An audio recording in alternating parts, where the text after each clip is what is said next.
넘어가 버렸어요. 저기 깔린 겁니다.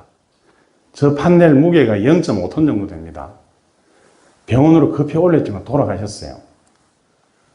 저 사고를 막을 수 있었어요. 어떻게 막을 수 있었느냐? 위험성 평가를 해서만 막을 수 있었어요. 여러분들 하고 있는 위험성 평가가 뭔지 제가 간단하게 요약해서 보여드릴게요. 이게 위험성 평가입니다. 위험을 평가한다는 거예요. 이순신 장군이 전투 위험성을 평가한 것처럼. 그 위험이 뭐냐? 위험은 이렇게 눈에 보이는 위험이 있고 보이지 않는 잠재적인 위험이 있습니다. 타이타닉호가 이 빙산에 부딪혀가지고 침몰했죠. 잠재적인 위험을 제거를 못한 거죠. 이 작업에 내재된 위험을 분석을 하는 거예요. 보이는 위험, 안 보이는 위험까지. 그래서 위험의 크기를 정량화합니다. 정량화. 발생 가능성과 발생 시 강도로 정량화를 해요. 발생 가능성은 이 사고가, 이 위험이 얼마나 사고로 이어질 가능성이 높은지 그걸 보는 거예요. 빈도를 보는 거예요. 그 다음에 강도는 이 사고가 발생했을 때 얼마나 치명적인가를 보는 거예요. 저 두 가지를 가지고 구분을 합니다. 구분을 낮은 위험, 보통 위험, 높은 위험으로 구분을 해요. 이 낮은 위험은 뭐냐? 허용 가능한 위험이에요. 허용 가능한 위험이 뭐냐? 우리가 가장 안전하려고 하면 일을 안 하면 됩니다. 작업을 안 하면 가장 안전해요. 근데 모든 작업은 위험 요인이 있어요. 사람이 움직이는 모든 일에는 위험 요인이 있어요. 근데 이거는 감수를 하고 갈 수밖에 없는 위험이에요. 그게 낮은 위험이에요. 그러면 이 위험에 대해서 위험 요인을 알고 주의하면서 시행을 하는 거예요. 그 다음에 보통 위험, 이건 대책이 필요한 위험이에요. 위험도가 높아서 어떤 조치를 하고 작업을 해야 되는 위험이에요. 그러면 안전조치를 하고 안전조치 시행한 다음에 작업을 하는 거예요. 세 번째는 높은 위험이 있어요. 절대로 허용할 수 없는 위험이에요. 이 작업은 하면 거의 90% 사고가 납니다. 허용이 안 되는 작업이에요. 저 작업은 작업을 안 해야 돼요. 작업 방법을 바꾸고 다른 안전한 방법으로 강구를 해서 해야 됩니다. 그 고위험 작업이 조금 전에 그 판넬 이동하는 작업이었던 거예요. 위험성 평가를 어떻게 하느냐? 위험성 평가 방법입니다. 작업반을 참여하라 그러죠. 작업을 수행하는 작업반들이 가장 잘 압니다. 그 작업에 대해서. 이분들한테 얘기를 들어서 여기 어떻게 안전조치를 해야 되는지 그 의견을 들어서 반영을 하라는 거예요. 그 다음에 동종작업의 위험 요인을 봐라는 거예요. 여기 있는 분들이 기량이 전부 다릅니다. 안전관리자도 기량이 다 달라요. 그 사람 기량에 따라서 위험이 보이는 게 달리 보입니다. 어떤 사람을 볼 때 이건 진짜 위험한데 어떤 사람이 볼 때는 위험이 없어요. 그게 기량의 차이로 그렇게 됩니다. 그래서 빅데이터를 쓰라는 거예요. 빅데이터. 어떤 작업에 대해서 위험성 평가를 할 때 그 작업 코드를 딱 넣으면은 이 작업에 어떤 위험이 있고 기존에 어떤 사고가 났고 여기에 대해서 안전조치는 뭐고 그게 쫙 나오는 거예요. 그게 빅데이터가 구현이 돼 있어요.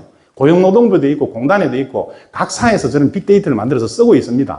그걸 가지고 위험성 평가를 하면은 수준이 낮아도 경험이 낮아도 같은 위험성 평가를 할 수 있다는 거예요. 그 다음에 예방대책을 수립합니다. 이 빅데이터를 써서 그냥 담당자를 지정하는 거예요. 왜 담당자를 지정해야 되느냐? 여러분 그런 영상 많이 보셨을 거예요. 위급 상황이 생겼는데 119 전화 좀 해주세요 이렇게 하면은 아무도 전화 안 해요.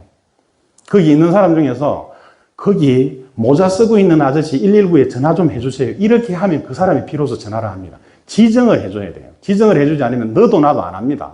그래서 담당자를 지정을 해서 이 담당자가 그 작업에 대해서 끝까지 추적 관리해서 챙기라는 거예요. 그 다음에 마지막으로 이 위험성 평가를 TBM을 하죠. 툴박스 미팅. 툴박스 미팅이라는 게 그날 작업할 공고를 가운데 갖다 놓고 근로자들이 그 작업에 관여된 사람들이 빙 둘러서가지고 오늘 작업에 대해서 얘기를 하는 거예요. 이 작업을 해야 되는데 이 작업의 위험 요인은 이게 있고 이런 부분에 주의를 해야 된다는 그 얘기를 하는 게 TBM이에요. TBM 때 위험성 평가는 그 내용으로 공유를 하는 거예요. 그래서 작업하는 모든 사람이 그 위험에 대해서 알고 대처를 하도록 하는 거 그게 위험성 평가예요. 이렇게 위험성 평가를 하는 겁니다. 근데 이 작업은 보자고요. 이 작업을 위험성 평가를 했으면은 이 판넬 높이가 2.7m예요. 이 높이가. 이 대인경 높이가 3.5m예요. 여기 주경에는 높이가 높기 때문에 다 카고 크레인에 실어 갖고 왔어요. 카고로 들어 내렸어요. 안전하게. 근데 이걸 집어넣으려고 그러는데 저 높이에 크레인을 쓸 수가 없잖아요. 그러니까 넣기는 넣어야 되고 시간은 급하고 그러니까 정신없이 이 굴착기를 불러가지고 굴착기에 지게발을 넣은 거예요. 지게발을 넣어서 드는데 이 판넬은 이게 ACB 판넬이라는 건데 무게중심이 여기 있어요. 무거운 장비가 위에 달려 있어요. 저건 사람이 세게 밀어도 넘어가는 판넬이에요. 무게중심이 위에 있기 때문에. 그런데 드는 거를 지게발을 세로로 넣었어요. 세로로. 가로로 넣는 것도 아니고 세로로 넣었어요. 이 100% 넘어가는 거예요. 바닥이 울퉁불퉁하니까 지게발이 안 들어가죠. 그러면 대꾸를 가지고 들어야 되니까 그 작업이 일어날 수밖에 없는 거예요. 저 작업이 위험성 평가를 했으면 저게 다 보이는 거예요. 그러면 저 작업을 바꿨겠죠. 이 판넬을 안에 설치 안 하고 바깥에 설치할 수도 있어요. 위치를 바꾸든지 아니면 지그를 만들어 가지고 안전하게 들어놓고 이게 넘어갈 우려가 있으니까 작업자들이 그 주변에서 대피를 시키고 이렇게 작업을 한다는 거예요. 그게 위험성 제거를 하고 감소를 하는 거예요. 그걸 못해서 저 사고가 난 거예요. 그래서 위험성 평가가 중요하다는 겁니다. 위험성 평가가 사람을 살립니다. 계속 가보겠습니다. 자, 작업 위험성 평가가 뭐냐? 위험성 계획을 세우고 어떻게 할지, 그 다음에 위험성 평가를 하죠. PDCA라는 사이클입니다. 그 다음에 위험성 감소를 하고, 그 다음에 액션을 하는 거예요. 위험 요인에 대해서 제거를 하는 액션을 하는 거예요. 이렇게 하면 안전하게 이렇게 타이타닉호가 안전하게 운행할 수 있다는 거예요. 이게 위험성 평가입니다. 이건 제가 만든 단어인데요. 지휘지대하면 배급불태예요. 위험을 알고 대비할 줄 알면은 100가지 작업하면서 위태롭지 않다는 거예요. 저게 위험성 평가예요. 이수진 장군이 했던 전투 위험성 평가예요. 그 작업의 위험성을 알고 대비를 할 줄 알면은 100가지 작업을 해도 안전하다는 거예요. 위태롭지 않다는 거예요. 이게 위험성 평가의 본질입니다. 자, 그럼 왜 이런 얘기를 장황하게 했느냐? 오늘 전기 안전 공부를 하면서 전기 설비의 위험을 분석해 볼 거예요. 그래서 배급 불태를 할 수 있게 위험에 대해서 대비할 수 있는 방법을 가르쳐 드릴 거예요. 전기 사고는요, 눈에 안 보입니다, 전기가. 눈에 안 보이고 소리도 안 들리고 냄새도 없어요. 그래서 위험한 줄 몰라요. 근데 일단 사고가 발생하면 치명적인 사고가 납니다. 사람이 죽든지 완전히 화상을 입어가지고 엄청난 중상을 입든지 폭발이 일어나든지 대형 화재가 일어나든지 설비가 완전히 고장나버리든지 대형 사고가 일어나면, 전기사고는 일어나면은. 근데 그 수만 가지 사고가 있어요. 근데 전기사고는, 전기안전은 그 사고를 케이스 바이 케이스로 공부하는 거는 별로 효과가 없어요. 그렇게 하면은 일주일 내내 이런 강의를 해도 모자랍니다. 케이스 바이 케이스로 하면은. 그래서 뭘 해야 되느냐? 고기를 잡아드리는 게 아니고 고기를 잡는 방법을 가르쳐 드려야 돼요. 고기를 잡는 방법을 익히면은 바다든 강이든 어디 가서든지 고기를 잡을 수 있잖아요. 오늘은 그 강의를 할 거예요. 여러분들이 전기의 재해를 완전히 근원적으로 제거할 수 있는 그 방법을 익힐 수 있게 해드릴 거예요. 그 취지에서 제가 위험성 평가 말씀을 드렸던 겁니다. 자, 모든 전기재해를 근원적으로 파보면은 원인이 하나가 나옵니다. 원인이 하나로 기결이 돼요. 그걸 오늘 설명을 드릴 거예요. 원인이 단순하면 대책도 단순합니다. 그 대책은 3가지가 나와요. 근원적인 대책 3가지가. 이 2가지가 오늘 우리 학습 목표입니다. 자, 들어가 보겠습니다. 모든 전기 관련 사고재의 근본적 원인이 뭐냐? 누전입니다. 누전이 셀루자 전기전자예요. 정상 경로를 이탈한 통제불능 상태의 전기입니다. 전기가 눈에 안 보이죠? 그래서 누전이라는 게 머릿속에 개념화가 안 됩니다. 상상이 안 됩니다. 그걸 상상을 하려면 물을 생각하면 됩니다. 물하고 전기하고 아주 유사해요. 그래서 물을 가져왔습니다. 상수도 배관이 터졌어요. 배관이 터져서 지금 물이 누수가 되고 있죠. 누수입니다, 누수. 이 배관 안에는 수압이 걸려있는 물이 흐르고 있죠. 저 배관이 온전할 때는 밸브를 열고 닫고 물의 압력을 높이고 낮추고 마음대로 조절할 수 있습니다. 근데 배관이 터져버리면 아무것도 못해요. 물을 잠그지도 못하고 열지도 못하고 압력 조절을 못해요. 그게 누수입니다. 통제불능 상태의 물이에요. 근데 누전은 뭐냐? 이 전선 안에 전압이 걸려있는 전기가 흐르고 있죠. 전선 피복이 까졌어요. 절연이 파괴가 된 겁니다. 충전부가 손상이 된 거예요. 배관 터진 거하고 똑같아요. 그럼 전기가 흘러나옵니다. 이 흘러나와서 통제불능 상태의 전기가 되는 게 그게 누전입니다. 저게 모든 전기재의 근본적 원인이 전 누전입니다. 이해를 돕기 위해서 제가 영상을 좀 보여드릴게요. 이게 사고가 납니다. 열차 탈선 사고가 납니다. 이런 열차 탈선 사고가 나면은 운동에너지 광란이 일어납니다. 그래서 이런 기계적인 파괴가 일어나죠. 자, 전기가 누전되는 거하고 열차 탈선되는 거하고 개념이 똑같습니다. 전기가 이렇게 전압이 걸려있는 전기가 전선로에서 이탈이 돼서 누전되면 어떻게 되냐. 이런 사고가 납니다.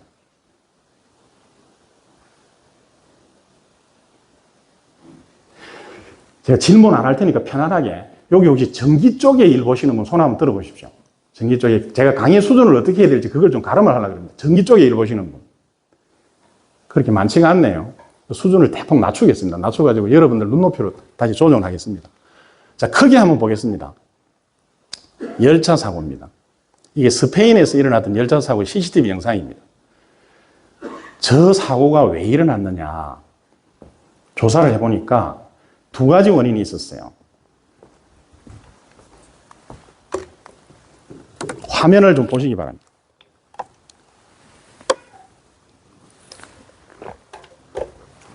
일단 열차 레일이 좀 관리가 잘 안 됐어요.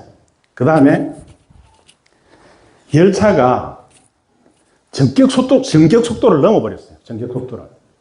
그러니까 이렇게 코너링을 하면은 원심력이 생깁니다. 원심력이. 우리가 자동차 운전할 때 이렇게 코너링 하면은 이렇게 밀려나가잖아요. 이게 원심력입니다. 근데 구심력이 원심력보다 세야 이탈이 안 됩니다. 자동차의 자중에 의한 그 자중으로 타이어가 접지를 해서 이게 잡고 있는 힘이 더 세야 이탈이 안 됩니다. 근데 저희 열차는 속도 조절 장치가 고장이 나서 원심력이 구심력보다 세져서 튀어나가 버린 거예요. 그러니까 결국 레일 관리 부실에다가 전격 속도를 못 지킨 거예요. 전기사고 한번 보겠습니다.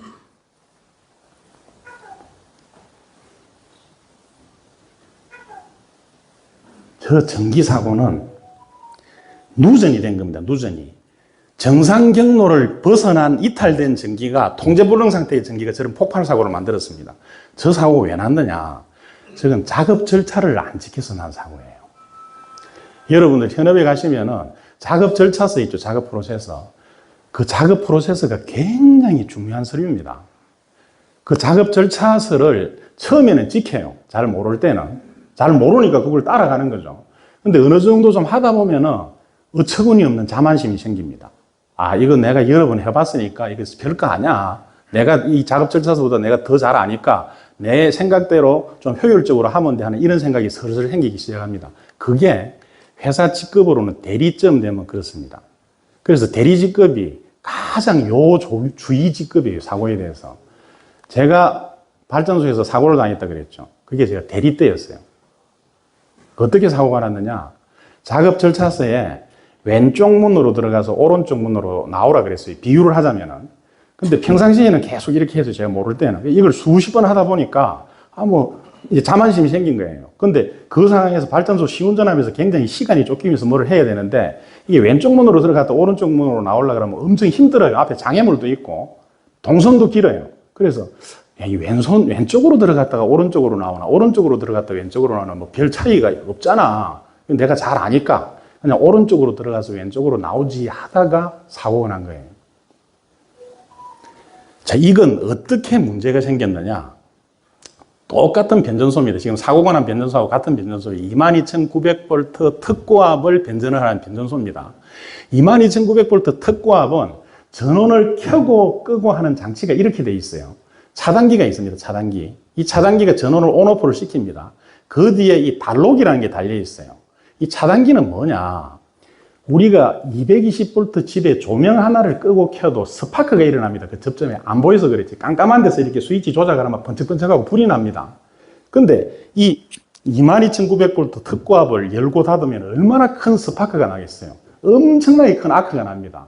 그 아크를 억제를 해서 없애주는 게 이 차단기의 기능이에요.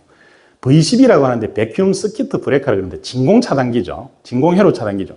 여기 접점 부위에 공기를 빼가지고 아크가 안 생기도록, 아크가 억제되도록 해서 전기를 온오프, 안전하게 온오프 할 수 있는 장비예요. 그래서 차단기라 그럽니다. 이 뒤에 붙어 있는 단록이는 뭐냐? 이건 글자 그대로 디스커넥트 스위치예요. 이걸 기계적으로 열고 닫으면 닿으면 전기가 통하고 열리면 전기가 안 통하는 거예요. 저 두 개가 직렬로 붙어 있어요. 왜 직렬로 붙어 있느냐? 안전장치예요. 이 차단기는 전문가가 봐야 닫혀 있는지 열려 있는지 알아요. 그리고 오동작을 할 수 있어요. 이렇게 연결돼서 여기에 정전을 시키고 작업을 하는데 이거 하나만 있으면 이게 들어가 버리면 이 사람들 다 죽잖아요. 그래서 뒤에 단록이를 하나 만들어 놓은 거예요. 이걸 연 다음에 이걸 열어 놓는 거예요. 그러면 여기가 동작이 돼도 길이 끊어져 있으니까 전기가 차단이 될 거 아닙니까? 저렇게 안전장치로 두 개를 붙여놓은 거예요. 근데 저기에는 분명히 지켜야 될 작업 절차가 있습니다. 전기를 차단을 할 때는 여기를 먼저 차단해서 여기가 전기가 죽은 상태에서 열어야 되는 거예요. 투입을 할 때는 여기가 열려있는 상태에서 이걸 먼저 투입을 하고 뒤에 여기를 투입을 해야 됩니다. 그래야 여기서 아크가 안 생겨요. 전기가 죽은 상태에서 조작이 되니까. 근데 좀 전에 그 사고는 이게 들어가 있는 상태에서 여기를 조작한 거예요. 그러면 이 접점 부위에 아크가 생기겠죠, 이렇게. 우리가 숨을 쉬고 있는 이 공기는 강력한 부도체예요. 여기는 전기가 안 통하는데 아크가 생기면 저건 플라즈마 이온 상태예요. 전기가 통합니다. 그래서 여기에 상간에 아크가 생기면서 이 아크끼리 합선이 돼서 폭발해버린 거예요, 폭발. 22,900V가 삼상 합선이 된 거예요. 작업 순서를 안 지켜서 그런 거예요. 모르고 그랬던, 실수로 그랬던. 여러분들, 현장에서 그 작업 절차가 그만큼 중요합니다. 여러분들은 뭐 아주 이게 베테랑들이시니까 그렇게 하시겠지만은, 작업을 하다가 어떤 돌발 상황이 생겨서 작업 절차대로 못하게 되면은 그 작업 절차서를 맞는 사람하고 얘기를 해야 됩니다. 작업을 잠깐 멈추고. 그래서 이렇게 작업 프로세서를 바꾸려고 하는데 괜찮냐고 협의를 한 다음에 프로세서를 바꿔놓고 작업을 해야 됩니다. 그게 버리는 시간이 아니라 그게 설비를 보호하고 공기를 줄이고 사람을 살리는 일입니다.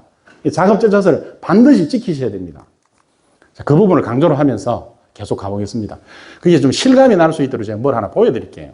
이게 지금 22만 볼트 가공선로를 차단하는 작업이에요. 이 작업을 하면서 아차 사고가 납니다. 아크가 엄청나게 발생해요. 아크가 어떻게 나오는지, 아크가 얼마나 무서운지 한번 보겠습니다.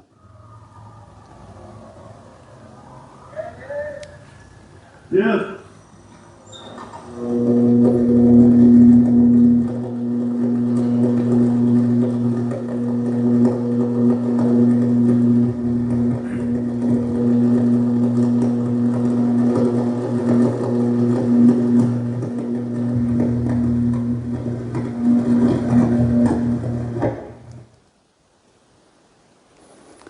아차 사고예요, 아차 사고. 저걸 개방을 할 때 저만큼 아크가 나면 안 됩니다. 저 부하 뒤에 저 전선로, 개방을 하는 전선로 뒤에 전기를 쓰는 부하를 다 차단을 해야 돼요.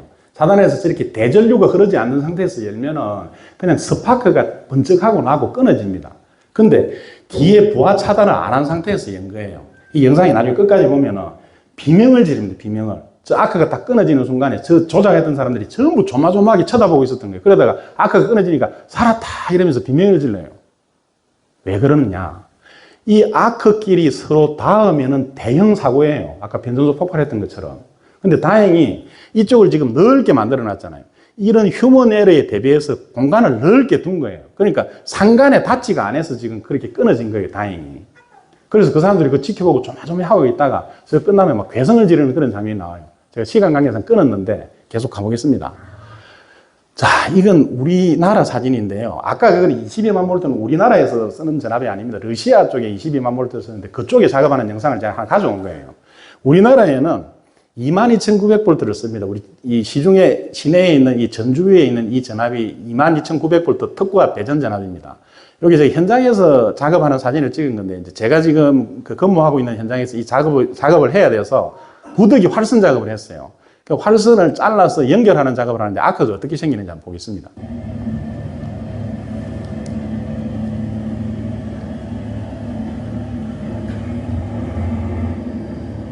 이게 지금 살아있는 상태예요.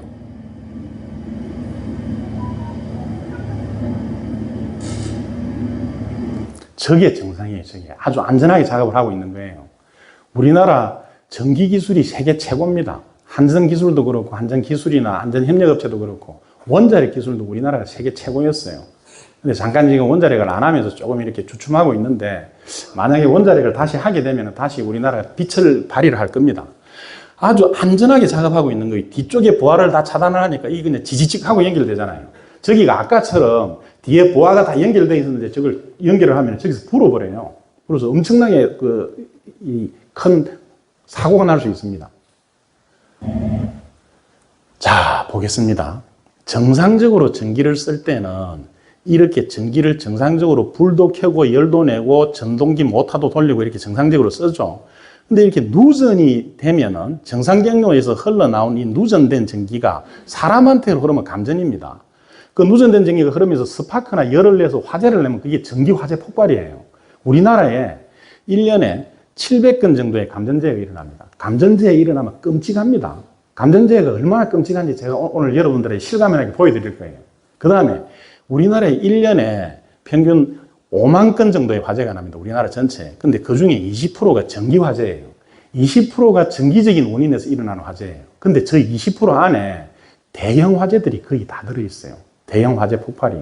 전기 화재가 그렇게 대형 화재가 되는 이유가 있습니다. 이천 냉동물류센터 화재, 제천 스포츠센터 화재, 밀양 세종변홀 화재, 쿠팡 물류센터 화재, 사회적으로 엄청나게 뉴스가 되고 많은 피해가 났던 화재들 전부 전기 화재입니다. 전기 화재가 왜 그렇게 대형 화재가 되는지 이유가 있습니다. 그 이유도 오늘 여러분들이 이해를 하시게 될 겁니다. 자, 지휘지뢰면 배급불태, 전기에서 배급불태할 수 있는 그 방안이 뭐냐? 이걸 봤습니다. 모든 전기재해의 근본적 원인 하나가 누전이라는 걸 봤습니다. 그럼 모든 전기재해를 예방하는 근원적 대책 3가지가 뭐냐? 이걸 한번 보겠습니다. 아까 제가 열차 탈선 사고를 보여드렸죠. 그거하고 같이 비교해서 설명을 드릴게요. 열차가 탈선이 안 되게 막는 게 가장 상해 상책이죠. 사고가 안 나게 해야 됩니다. 전기사고는. 사고가 나면 일단 대형재해로 가버립니다. 전기사고는 사고가 안 나게 막아야 되는 거예요. 그게 열차가 레일에 탈선이 안 되게 막는 거하고 같아요. 그럼 레일 관리를 잘하고 안전속도를 준수하면 레일에서 이탈이 안 되도록 보호가 되겠죠. 전기가 뭐냐, 전기는 누전이 안 되게 하는 거예요. 그게 상해 상책입니다. 전선 관리를 잘하고 전격 전류가 흐르도록 해서 전기가 정상 경로에서 이탈되지 않도록 보호하는 거, 저게 사고를 막는 거예요. 충전부를 보호해서 누전이 안 되게 하는 거, 저게 상해 상책입니다. 그런데 충전부 보호가 실패를 해버렸어요.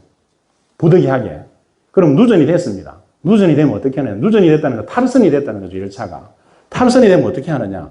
안전한 장소로 탈선해야 됩니다. 이게 말이 좀 모순스러운 얘기인데, 우리가 이용하는 공공운수설비 있죠. 비행기나 선박이나 열차. 여기를 운전하는 운전자분들은 교육을 받습니다. 오늘 앞에 여러분들이 그 윤리교육 받았던 것처럼 그 교육이 뭐냐. 만약에 항공기가 운항을 하다가 고장이 났어요. 추락을 해야 됩니다. 그럼 어디로 추락할지 선택을 해서 혼신의 힘을 다해서 추락해야 될 대로 추락을 합니다. 오른쪽에 여기 도심지가 있어요. 왼쪽에 여기 산벼랑이 있습니다. 산벼랑 쪽으로 가서 받아야 되는 거예요. 도심지로 떨어지면 2차 재해가 엄청난 피해가 나잖아요. 2차 재해를 최소화시킬 수 있는 대로 가는 거, 그게 첫 번째 선택이에요. 그게 뭐냐. 탈선이 생겼을 때 안전한 장소로 탈선한다는 거예요. 열차는 2차 피해가 최소화될 수 있는 안전한 장소로 탈선해요.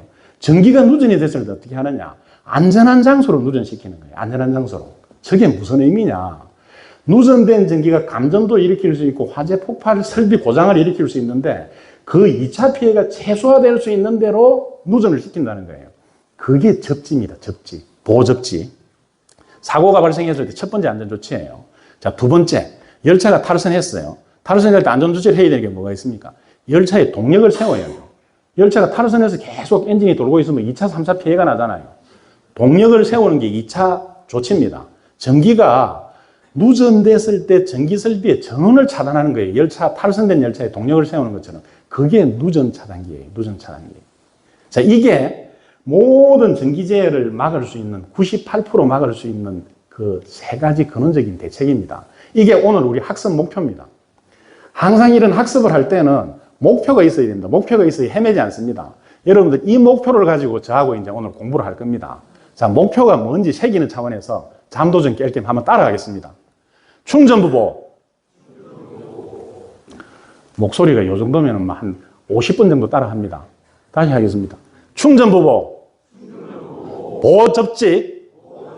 누전 차단기. 목소리가 갈수록 이렇게 올라가서 제가 그냥 패스를 하겠습니다. 자, 가보겠습니다. 저게 뭐냐? 우리가 모든 어떤 이 원리에 대해서 근원 원리를 파악을 하려고 그러면 근본 원리를 알아야 됩니다. 근본 원리를 알아야 고기를 잡는 방법을 알 수 있습니다. 그래서 이 순서로 갈 거예요. 전기가 만들어지는 원리를 먼저 한번 보고, 그 다음에 누전, 전기가 샌다는 말이 뭐냐?